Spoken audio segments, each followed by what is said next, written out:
everyone, welcome back to another video. And if this is your first time here, then hello and welcome to the channel. In Abigona, Eraneseld, amidst rolling hills and whispering willows, lay a peaceful Slavic village. Their days were filled with the laughter of children, the scent of baking bread, and the comforting presence of Mother Earth.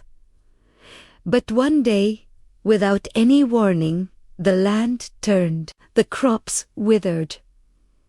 The animals fled, and a creeping darkness, like a grasping hand, tried to snuff out the light of the village. An eerie silence descended upon the once lively settlement, broken only by the mournful sigh of the wind. It was then that the village elder, her face etched with worry, shared an ancient tale. "Long ago," she said, "these lands were cursed by Baba Yaga, the mysterious witch of the forest. Whoever broke her 3 great tests would be granted wisdom to lift the curse. But many had tried, and none had succeeded. Determined to save their home, a brave young hero set out into the forbidden forest. The towering trees seemed to form an impenetrable wall, and the hero knew that they held the key to breaking the curse. But as days turned into nights,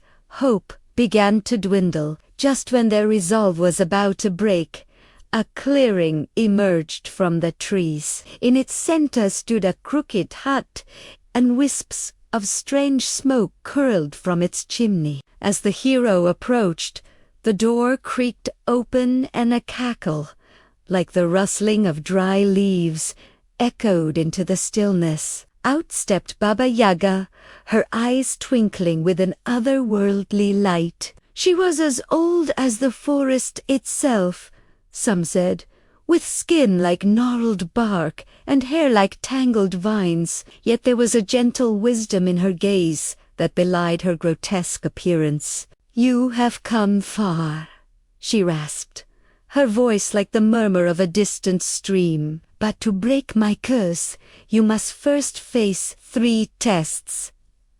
Startled but resolute, the hero nodded, and so began the first test. Baba Yaga led them to a nearby lake, its surface as still and dark as a moonless night. "Underneath those waters," she croaked, pointing to a cluster of reeds, "lies a sleeping water spirit. If you can awaken it without causing ripples, you shall pass the first test."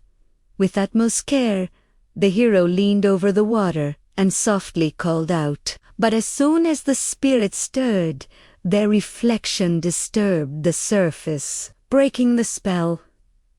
Startled, the hero watched as the spirit slipped back into the depths, leaving behind a single teardrop that shimmered on the surface. Touched by the creature's sadness, the hero gently wiped away the tear, murmuring apologies, and in that moment, the water spirit, sensing the hero's pure intentions, rose from the lake. In a rush, she explained that the forest's magic was fading because the villagers had forgotten to honor the ancient spirits. With newfound determination, the hero continued on. The second test took them to a clearing where 3 ethereal beings danced among the flowers. They were the forest spirits, their forms shimmering like sunlight through leaves. But despite their beauty, the hero could feel a deep sadness emanating from them. Baba Yaga revealed that these spirits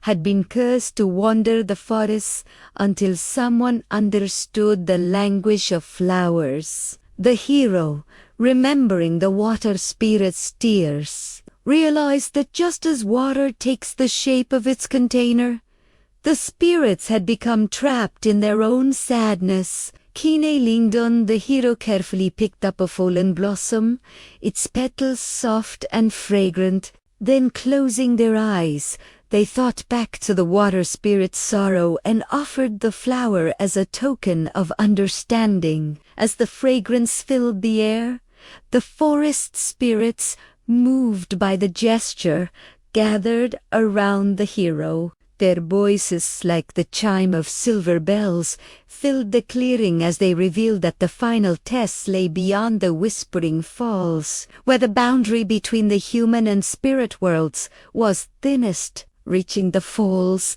the hero found themselves bathed in a silvery light. Before them stood a magnificent stag, its antlers crowned with flowers. The forest spirits explained that this was the guardian of the border, and to pass the final test, the hero must show the stag the collected flowers from each spirit. As the stag dipped its head to examine the blossoms, the hero remembered the water spirit, sadness, and gently stroked its antler. In that instant, the stag reared back, and from its mouth sprang not a roar, but a human voice. It was the guardian spirit of the forest, and it explained that only the purest of heart could understand the language of nature. Overjoyed, the hero embraced the spirit, and together they returned to Baba Yaga's hut. As the spirit's power grew,